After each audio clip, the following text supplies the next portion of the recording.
I'm reviving some of the best ideas from my previous podcast venture, Faux Reels, which I co-created with a friend. As I develop my content for the Questions That Keep Me Up All Night podcast, I'm drawing inspiration from those early conversations. To share a more personal side with my audience, I've curated a mini-series featuring solo recordings from Faux Reels, introducing Faux Reels one-sided conversations, a unique glimpse into my thoughts and perspectives.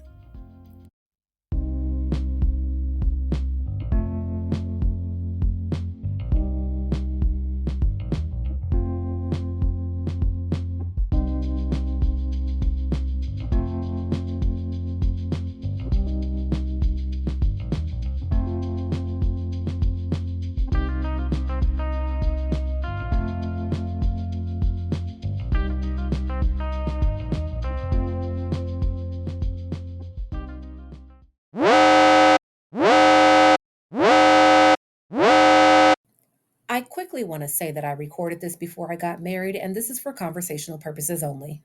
Hey y'all, and we are back. Welcome back to another episode of Faux Reels. I'm your host, Queen Sheba. And before we get started, can I just say this? Okay, you just sent me a link to like a reel on Instagram a couple of minutes ago. And well, no, you don't even know where I'm going with this. You don't know where I'm going with this. Trust me. Just trust me on this. Okay, so I don't have Instagram or Instacart or whatever. So like I started scrolling after it. And let me just take a moment to appreciate how Shah Rukh Khan is the finest, most beautiful man ever lived with the worst teeth in the world. Let me just say, listen, I have to say this. I mean, and no offense to his wife. I love you dearly, child. I don't want your man, but I just want to say he is the most beautiful, just beautiful man I think I've ever seen in my life with jacked up teeth. No, I mean honestly, like of course he's in his old ripe age. He doesn't have to. He's married. He can do whatever he wants to, right? But it's just like I've never seen a dude in my life that I didn't like their teeth, that I thought they were cute. But he's not only just cute, this man is beautiful. I'm sorry. I don't care what anybody says. Just like when I watch the films that he makes, like any one of them, I don't care if you don't like it. There's something that exudes from that man that I've never like. And the thing is, nobody else will get it. None of my other friends will get it. But like, and I try to tell, like there's this one movie I watched and I told my sister like, hey, I was like, just look, like isn't this just like, look at this. And of course she's a lot younger than I am. She watched the scene and she's like, I don't get it. I'm like, what? Isn't that the most romantic? Okay. So you always make fun of me when I try to speak words that I don't know. So I'm not going to say it, but this is one of my all-time favorite movies of his. And the scene is when he's like with old girl in the marketplace and he's basically like, she's kind of dodging him, right? And he like grabs her hand and puts the bangles on, like 1, 2, 3. And just like when he puts it on, it was like so sensual, but just like beautiful at the same. That is the best love scene. Let me tell you something. Anybody from the Western world, you don't get it. That is the best love scene ever. Ever. Yes. Kabikushi Kabika. I will watch any movie with them together. Any movie. He's a superstar. And let me tell you something. I know you're going to hate me. I know you're going to hate me for saying this, but even his movie Zero, you cannot, because first of all, you know I love science fiction, okay? I love science fiction. Now you gonna put Shah Rukh Khan in a science fiction movie? What? Where they do that at? Girl, I'm in love. I'm in love. He brings it. But the thing is, I like the too much. Because here's the thing. What you have with most Bollywood movies is you have pretty much it follows your whole like. So, okay, let me just explain this. When I was younger, we really couldn't watch certain movies. You know, my mom was very strict and I appreciated that, right? Later on in life, I got to appreciate that. But what bothered me about rom-coms, romantic comedies, is that it was like, okay, they get together, like all this like hoopla, right? They finally get together and then the movie always ends when they get married. And I'm like, what happens after? Because I grew up in a family with, divorced parents. I didn't have a dad. And so I was like, there's no happily ever after. after. Like, why do these movies, like, I want the movie to show what happens after. And what I have loved about Bollywood movies and also some other movies that are Indian movies but not Bollywood, although the movies they and even also I watch Nollywood, which is Nigerian movies, right? Even in those movies, they're 3 hours long. They don't just stop at the wedding. They talk about the breakup or lack thereof. They talk about the family problem. They talk about, like, they have almost like a full circle moment for me. And the reason why I like it's still, it's still fantasy, it's still Hollywood or whatever, but the reason why I can get down with Zero is because he's used to one genre, right? He's kind of used to one genre. And even in his actions, it's still Bollywood, if that makes sense, right? It's still like this, it's a saga. Well, with this, because it was out of that element, it was a little more like modern, if I could say that. I don't want to be, it was very futuristic. Let me say that. Not modern. It was very futuristic. Yeah. And they couldn't do the whole type of saga thing, but they still had the length in the movie. So they were able to put so much in there because it was so long. They were able to have so many different elements and it worked for me. It worked. It was like I was in, how people go on Netflix and they watch a whole series in one setting. I feel like that's what I was doing, without commercial breaks. Listen, God did not miss when he made that man. Let me tell you. I'm telling you, I'm telling you. I mean, and it's not, I'm fangirling a little bit, but the thing is, I don't have time to sit and watch movies. And I also haven't watched a movie in a very long time. So when I got that text and I was just scrolling down and I happened to see this, I was just like in awe all over again, just because it's been a while. And I was just like, man, that's something I really enjoy. And going back to the thing about, okay, one, I've always watched foreign films. I used to watch Portuguese films. I was always really different. Like, I wanted to watch something, I wanted to do something different. I needed it to be interesting for me. I used to watch these documentaries that had different languages and stuff. Like, I just always wanted to, I think going back to one of our earlier podcasts, I was always looking for like where I belong, like what culture would I come from? What language could I speak? That type of thing. And also, though, to speak to your point of like people getting more into it now in the Western world, people are bored in Western cultures. They're bored. I mean, let's just be honest. What you were just saying this, there's nothing new under the sun. Everybody borrows everything, right? And now I won't even say America specifically. I'm just saying that the Western world is like out of things. So let's just start grabbing from India. Let's just start grabbing from different parts of Africa, different cultures in Africa. Let's just start grabbing from different Asian cultures. Like, people are so on K-pop now. You know what I'm saying? Like, and people that are American don't even understand nothing that they're saying. It's crazy. But what people don't understand, though, that K-pop and a lot of those other things have origins in hip hop, because they study us. They really study us, and to the T. Like, some of the best harmonies, some of the best hip hop, some of the best gospel I've heard are from Korean people, because they study it and they do it to a T, like almost down to a science. They're able to mimic and emulate those things. And so, and just going back to that, I think people are getting into Bollywood now. Like, I've seen a lot of people on social media like doing Bollywood dances, and even like after let's reacting to Bollywood movies. Yeah. And even let's talk about Wakanda. Like, remember Black Panther came out. It's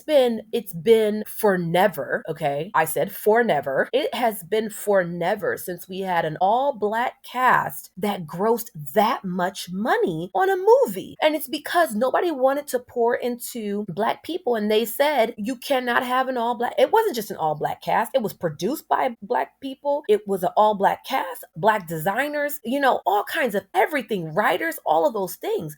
You know how much money that made? Now let's go back to when I was a kid. When I was a kid, we used to call people that were dark skinned African booty scratchers. It was supposed to be an insult. Then it got to like, you're an African booty scratcher, or you're African American booty scratcher. And it's like, why do kids say things like that? We get it from somewhere, right? You didn't want to be dark skinned. If somebody was black or African and had an accent, you were making fun of them. And it's like, me, I wanted to be African so bad. And I'm like, why are you making fun of people? And now, after Wakanda Forever, oh, it's on trend to be black. It's on trend to be Nigerian and do all these Nigerian dances and accept all this stuff. It's really crazy how Western culture just like chews up Eastern culture.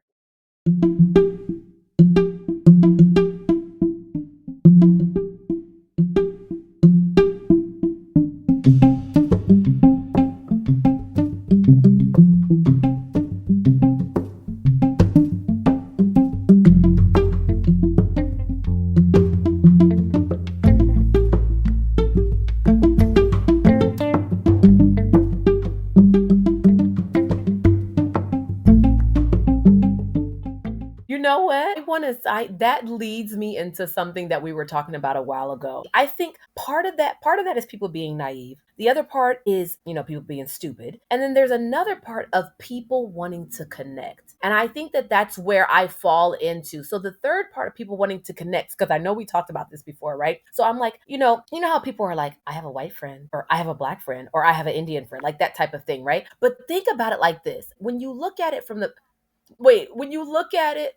point of people being stupid, no, we can't do that. If you look at it from the point of people being ignorant, no, we can't do that. But if you look at it from the point of people wanting to belong and people wanting to connect, if you talk about, for me, you're one of my best friends, right? I feel in a way, how we talk about, like, we talk about how your caste, your culture are like, y'all the black people, right? I mean, like, we joke in a way of, like, like the type of music. So how we joke around with, like, okay, me and you, we the same people, and I'd be like, hey, I seen your people, you see my people, blah blah blah. And part of that, of us wanting to connect, sometimes has me stepping out of bounds when I see people over here that are from your culture. And just to put a caveat, I don't mean all Indians. I'm not saying that, because you know what I'm talking about. I'm talking about your people specifically. I'm like, hey, we in here. I'm like, hey, hey, uncle, hey, auntie. And they looking at me like, who this black chick? Because you don't belong to us, and the same thing I feel like goes for you, because, you belong to me. You belong to my family. My mom's your mom. My folks is your folks. And then, you go somewhere else without me and you be like, hey, I'm invited to the cookout. And they be like, we don't know you, Indian chick. But you know what I'm saying? It's like, part of us have this, we want to feel connected, and we think we're connected, but when we go outside of me and you, we're not.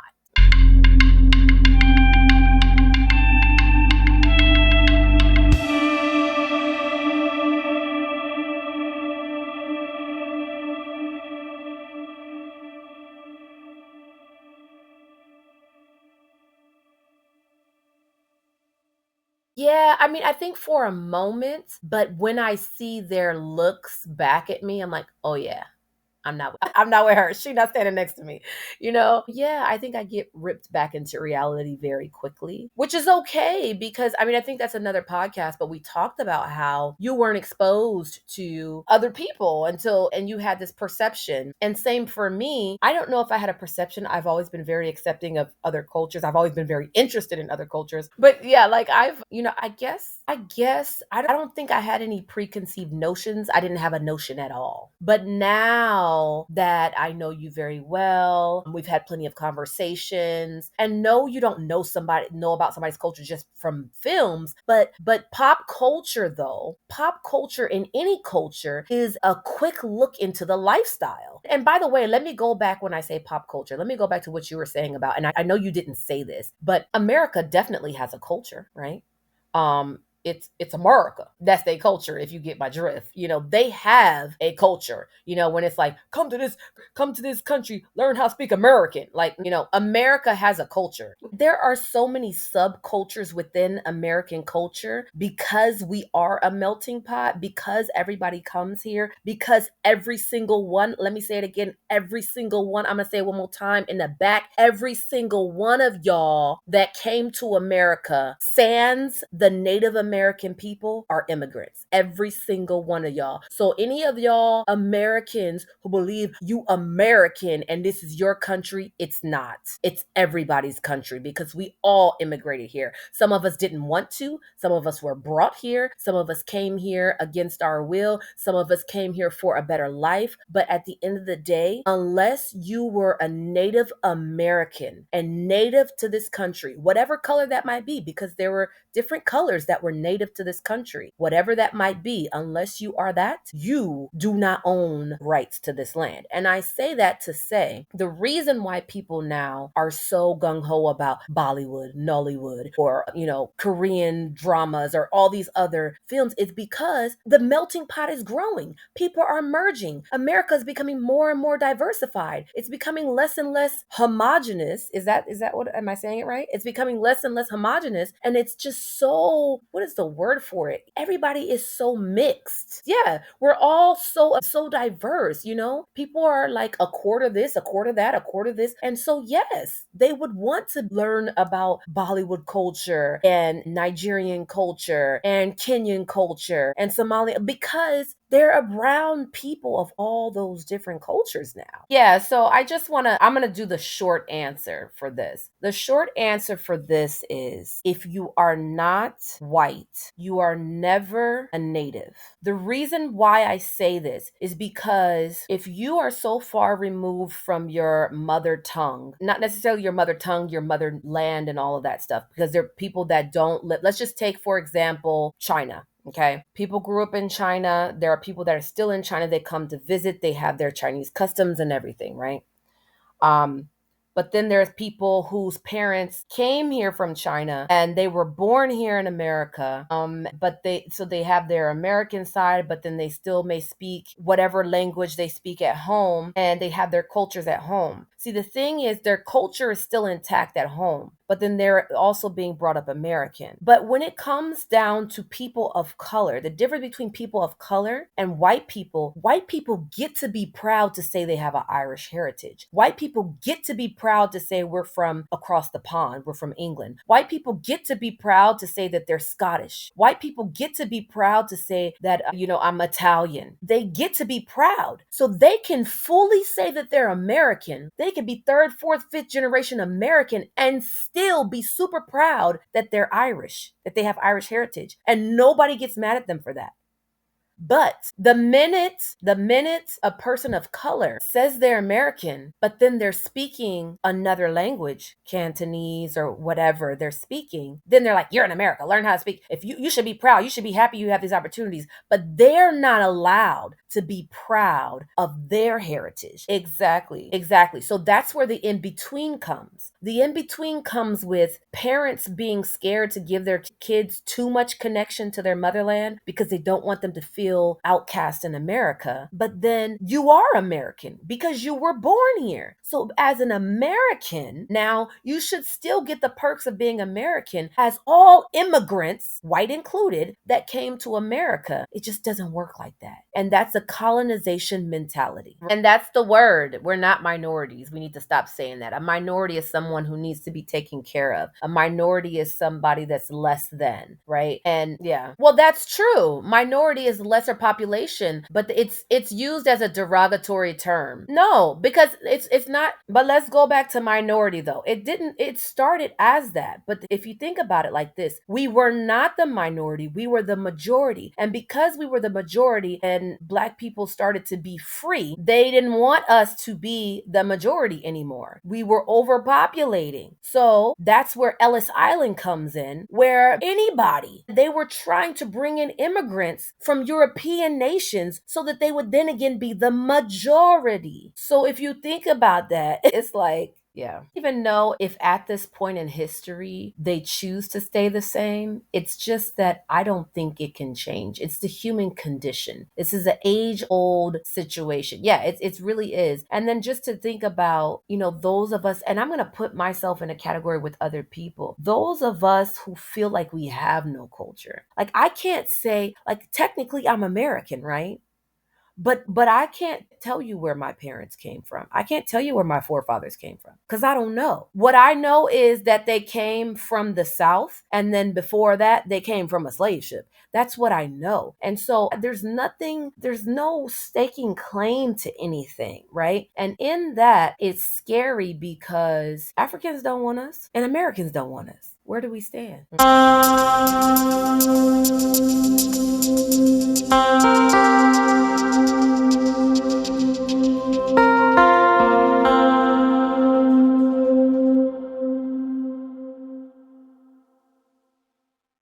I like that you brought up religion because I was kind of thinking about it, but I didn't say it. What I know is that the sense of community I have found is within the church, and not the church as a building, but the church as a body of Christ. Community. I have found that, and that is where, that's where I find my community. But until next time, I am your girl, Queen Sheba, and we'll see you next time on Faux Reels. Bye.